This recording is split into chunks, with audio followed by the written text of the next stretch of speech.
Hello friends, welcome back to my channel. Let's know all about the Women's Reservation Bill or the Constitution 128th Amendment Bill, 2023.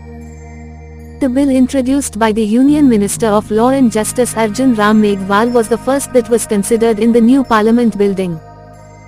On the 20th of September 2023, Lok Sabha passed the bill with 454 votes in favour and 2 against.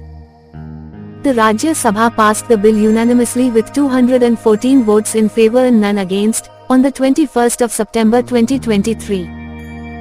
This has made it clear that the reservation will come into force soon after the first delimitation. The main features of the bill is that, it proposes 33% reservation for women in Lok Sabha and assemblies of state and national capital territory of Delhi. Reservation will also be provided within the seats reserved for SC and ST. The reservation will continue for 15 years. Seats reserved for women will be rotated after each delimitation exercise. The history says that, this legislation has encountered 5 unsuccessful attempts to get cleared since its initial introduction in 1996. Political empowerment of women is rightly perceived as a powerful and indispensable tool for eliminating gender inequality and discrimination.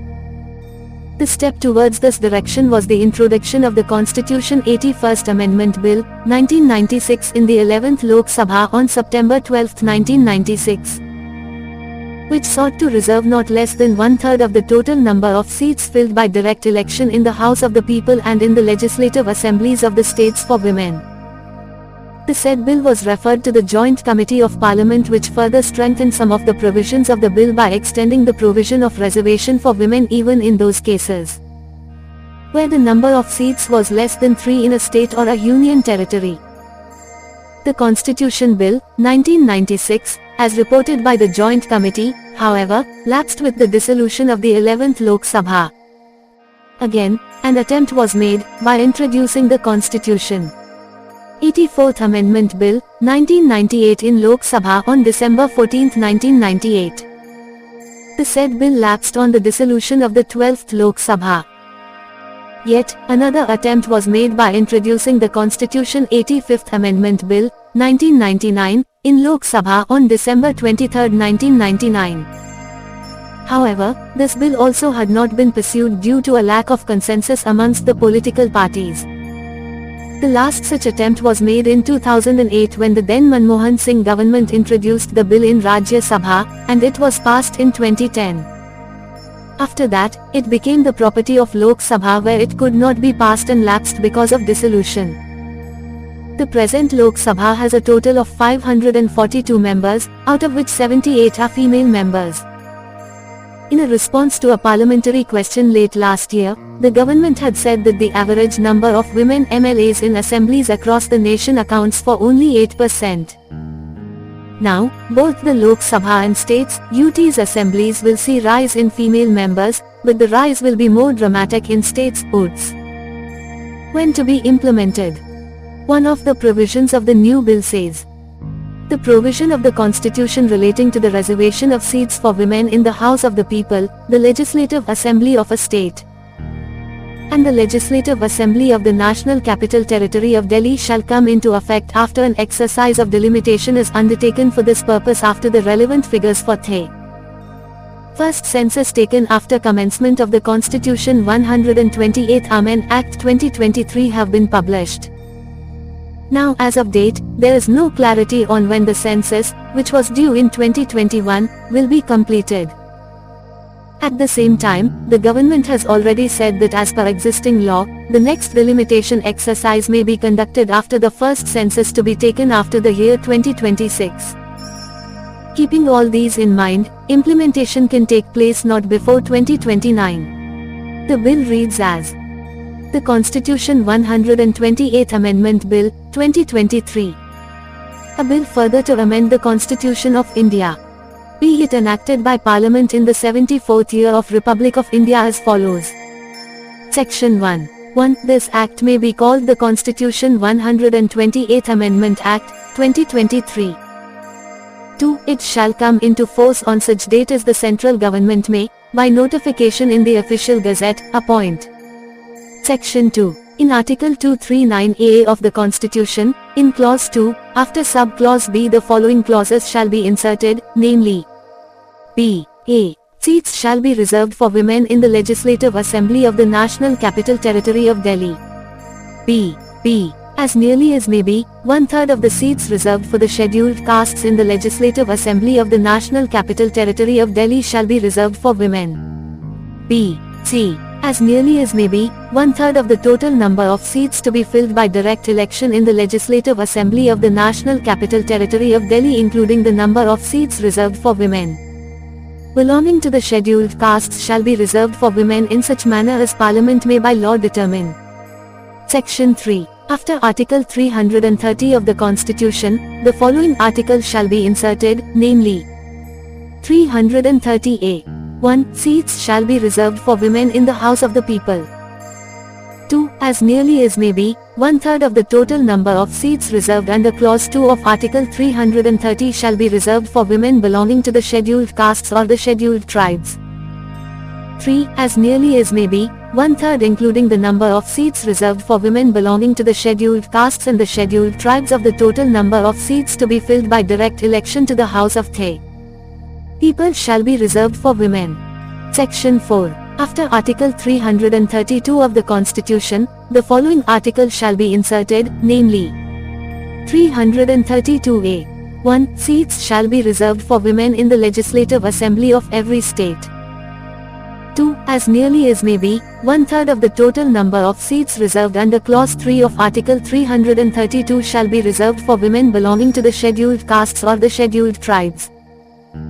3. As nearly as may be, 1/3 including the number of seats reserved for women belonging to the scheduled castes and the scheduled tribes of the total number of seats to be filled by direct election in the Legislative Assembly of every state shall be reserved for women. Section 5. After Article 334 of the Constitution, the following articles shall be inserted, namely, 334A. 1. Notwithstanding anything in the foregoing provision of this part or Part 8, the provisions of the Constitution relating to the reservation of seats for women in the House of the People, the Legislative Assembly of a state and the Legislative Assembly of the National Capital Territory of Delhi shall come into effect after an exercise of delimitation is undertaken for this purpose. After the relevant figures for the first census taken after commencement of the Constitution 128th Amendment Act 2023 have been published and shall cease to have effect on the expiration of a period of 15 years from such commencement. 2. Subject to the provisions of Articles 239AA, 330A and 332A, seats reserved for women in the House of the People. The Legislative Assembly of a state and the Legislative Assembly of the National Capital Territory of Delhi shall continue till such date as the Parliament may by law determine. 3. Rotation of seats reserved for women in the House of the People. The Legislative Assembly of a state and the Legislative Assembly of the National Capital Territory of Delhi shall take effect after each subsequent exercise of delimitation as the Parliament may by law determine. 4. Nothing in this article shall affect any representation in the House of the People. The Legislative Assembly of a state or the Legislative Assembly of the National Capital Territory of Delhi until the dissolution of the then existing House of the People. Legislative Assembly of a state or the Legislative Assembly of the National Capital Territory of Delhi. Section 6. The amendments made to the Constitution by the Constitution 128th Amendment Act 2023 shall not affect any representation in the House of the People. The Legislative Assembly of a state or the Legislative Assembly of the National Capital Territory of Delhi until the dissolution of the House of the People. The Legislative Assembly of a state or the Legislative Assembly of the National Capital Territory of Delhi, as the case may be, in existence at the commencement of the said Act. Statement of objects and reasons. 1. After completing 75 years of independence, the nation has begun its journey into Amritkal with a goal of becoming Vikasit Bharat by 2047. Realization of this goal will require contribution of all sections of society in the spirit of Sabka Saath, Sabka Vikas, Sabka Vishwas, Sabka Prayas. The role of women, constituting a half of the population, is extremely important in realization of this goal. 2. Government has taken a number of steps to bring Nari Shakti to the forefront through women's empowerment and women-led development, resulting in substantial improvement in financial independence of women and availability of equal access to education and health. Government has also emphasized ease of living, especially of women, through various initiatives including Ujjwala Yojana, access to toilets under Swachh Bharat Mission, financial inclusion through the Mudra Yojana, etc. However, true empowerment of women will require greater participation of women in the decision-making process as they bring different perspectives and enrich the quality of legislative debates and decision-making. 3. While women participate substantively in the Panchayat Raj institutions and municipal bodies, their representation in the state legislatures as well as in parliament is still limited. Providing for higher representation of women at state and national level has also been a long-pending demand. There have been several efforts to introduce women's reservation in the Lok Sabha and state legislative assemblies. The last such attempt was made in 2010, when the Rajya Sabha had passed a bill for women's reservation, but the same could not be passed in the Lok Sabha. 4. In order to enable greater participation of women as public representative in policy making at state and national level, it is decided to introduce a fresh legislation for constitutional amendment to provide for, as nearly as may be, 1/3 of total seats in the House of the People, the Legislative Assembly of every state and the Legislative Assembly of the National Capital Territory of Delhi to be reserved for women. 5. The bill seeks to achieve the above objectives.